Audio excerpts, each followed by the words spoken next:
there, tubers. This is John for Connect, and I am taking you on a tour of the sights and sounds of the Bay City River Time. Alright, YouTubers, this is John for Connect. The gentleman on the right is... Are you a private today? Private. Wow. Private speakerman with the... 16th Michigan. And Trooper...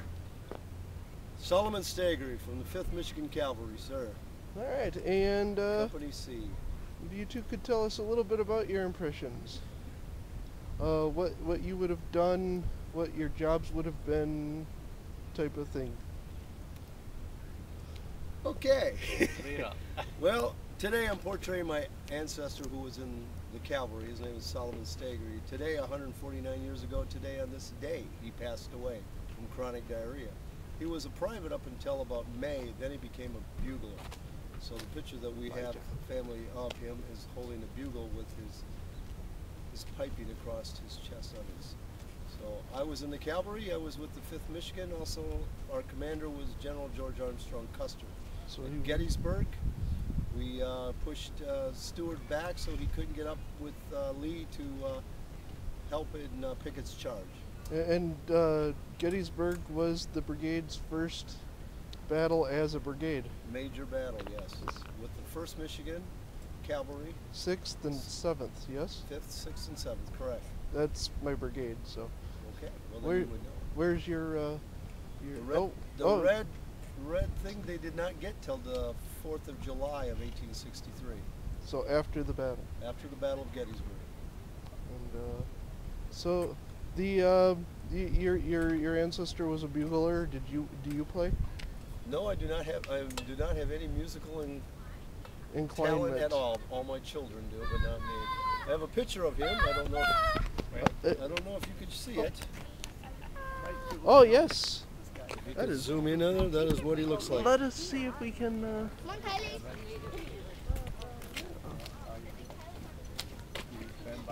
Very nice. I got that. Thank you, sir. You're welcome. Solomon Staggery. And what are some of your accoutrements that you are carrying with you? Well, the belt you can see I'm familiar cavalry, with. Yes. What I'm having is what I have here is a Colt Navy or Griswold. Griswold, yes. Yes. They were issued a brace of them, which was 2 of them. Mm-hmm. And I'm carrying a. Is that a 41 or is that an 18? Is that a wrist breaker or is that an 1860? 1860. It's not heavy. It's light cavalry. Saber. Yep. Yeah. The reason, YouTube, that I had to ask that is because the 2 swords are virtually identical. Yeah. This is not a wrist breaker. It is much lighter. All right. Thank you for your time, Trooper. You're welcome. Here with Gail Shukai. And she is with the Mohawk Valley Militia. All right. And why don't you tell me a little bit about your camp and what you do here? We are a French fur trade camp. I represent the Native Americans. My husband sets up the fur trade over here. You'll see that there's furs there. It's what the natives brought forth to trade to the white man, where the white man has his trade goods over there that he traded back to the natives. As the wife of a fur trader, my job was to be the go-between between the native camp and the white French fur trade. So sort of like Sacagawea did with Lewis and Clark for her trade. Only I don't pass for Sacagawea. Alright, YouTubers, these are some of the supplies that were talked about by the lady that the natives would trade for, and that was a bumblebee you just saw flying across the thing. So pretty nifty stuff, you know. It doesn't look like much by modern standards, but back then it was useful, and you had to choose between what was neat and what was useful. And sometimes, like with tomahawks, it's one and the same. So you have a good day. Thank you. Yeah. Alright, YouTubers, this is John for Connect, and I am here with the Mohawk Valley Militia. Alright, and we trade between 1750 1800. We are colonial women. We do the cooking, cleaning, prepare the meals, do some trading of baked goods, garden with some of the other settlers and stuff, and take care of the kids when they get here, and they're all playing right now. Yes, they're out doing the kitty battles. They're out doing kitty battles, yes. Which are, ironically enough, often more strategically sound than the adult battles. Either that or they're off hauling water or gathering wood. Yep. Yes. Or playing with sharp things. Yep. They're out getting their education and learning. Yes. They're exploring They're getting nature. they're getting dirty and Exactly. as nature intended. Can you tell you what, Yes. So, yes. and here We're cooking over an open fire outside, cast iron we zoom in on that a little bit. kettle. And I always like to ask, because people have preferences, is your preference copper or cast iron? Cast iron. I know a few people that have told me they prefer copper, and I'm like, really?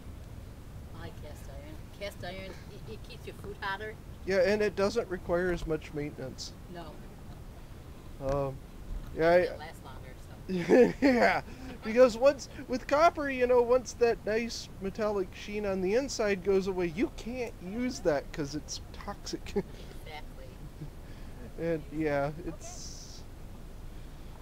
Yes. I like cast iron also because it heats more evenly. At least in my experience.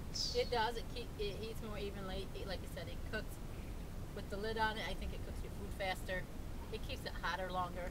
Yep, and again, with cast iron, you don't run into that whole toxic issue. Nope. Basically one of the first metals, cooking metals out there that kept your food. And then there's gourd Oh, cooking. besides, I said copper, but we don't want copper. We like the cast iron. And then there's We traded for it. We worked hard to get that. and then there's gourd cooking, which is, tricky at best. Best just to throw it in the fire and let it cook. Pull it out, eat it. Yeah. Well, the form I saw was where the guy took the big huge gourd that he made a pot out of, Yeah. and Lovely.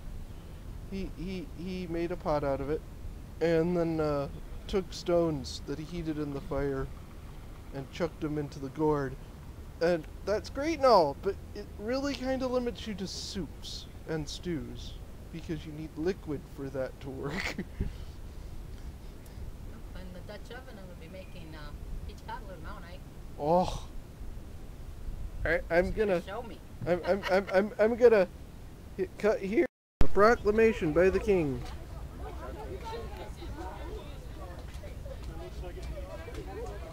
Shall be largely ignored. Alright, YouTubers, this is John for Connect back, and I am here with, Lon and Renee Scott, and they are with the, Sanford Brigade. and why don't you tell YouTube a little bit about what you guys do with the Sanford Brigade, and I know that you guys your brigade is rather famous for taking people out on the voyage, the big long canoe. That's correct. Yep.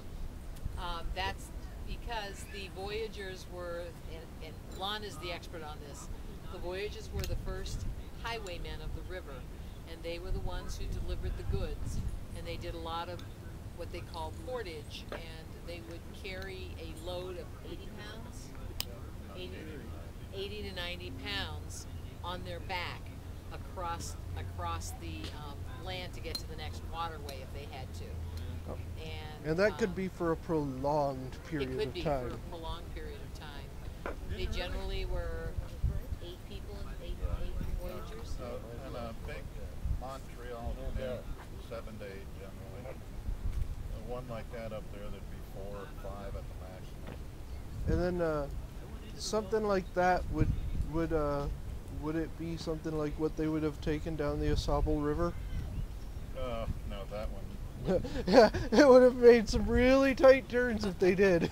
Right, and the depth of the water might be a little. It's like 20 foot Oh, okay. on average. It's Yeah, about. this was what's called that one up there is called a north canoe.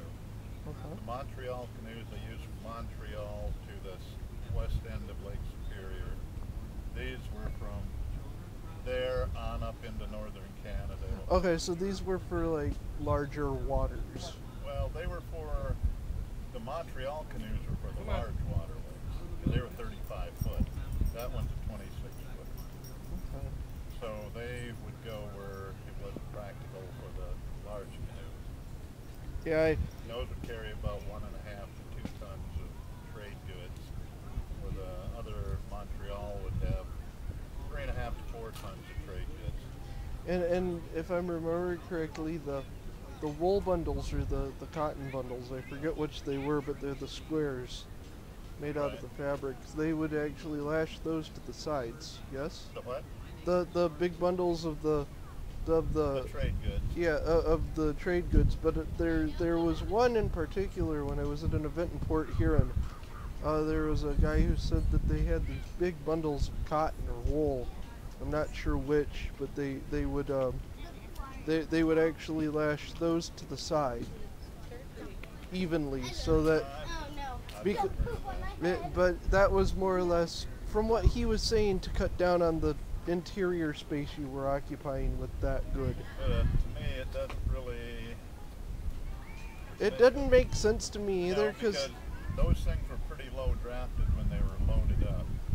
So if you had anything hanging off the side, it would slow you way down. And it would get wet. That would cost them money, and I just don't see them doing it. yeah, I it didn't make sense to me either. Now, correct me if I'm wrong, but part of the design in those was that you could actually flip them on the side and use them as shelter. Yeah, that's what they used it for, right, at night. Yep. They would not, there were no tents. The only ones that had a tent was the bourgeois, if he was along at the time. Other than that, they just slept under the tent. They put maybe a tarp over, Yep. hang it off the side. One of the, I was in the process of a couple of years ago starting to design a birch bark canoe, because my friends and I want to build one together. And I said, well, what we need to do is we need to design it so that we have like a built-in tarp along that you the can gun. unroll. Yeah, that's along Yeah. the gun rails, and just make 2 nicely made like fork sticks. And then when we bivouac it for the night, we flip the canoe over. It goes on those curves, you know, those forked sticks, and then the tarp just rolls right down those, and the tarp would have a door cut into it. There, no, no fuss, no muss in the morning. Flip it back onto its belly, roll up the tarp, pin it down, you're done. It's a modification they very well may have done. But Yeah, they could have. Birch bark canoes were nice, but they could also be very fragile. You had to be careful with them. yeah, that's the one thing I do kind of cringe at is birch bark is about the depth of a piece of paper thick, and Yeah, like you see in the movies where they always. where they beach them like they at come warp just roaring speed, up they're onto just. the beach and then drag them up. And I'm sitting there going, Or you see them, they're up on the shore and they're just shoving them off the shore into the water as they're ripping holes in the bottom of it. yeah, that. Drinking beer.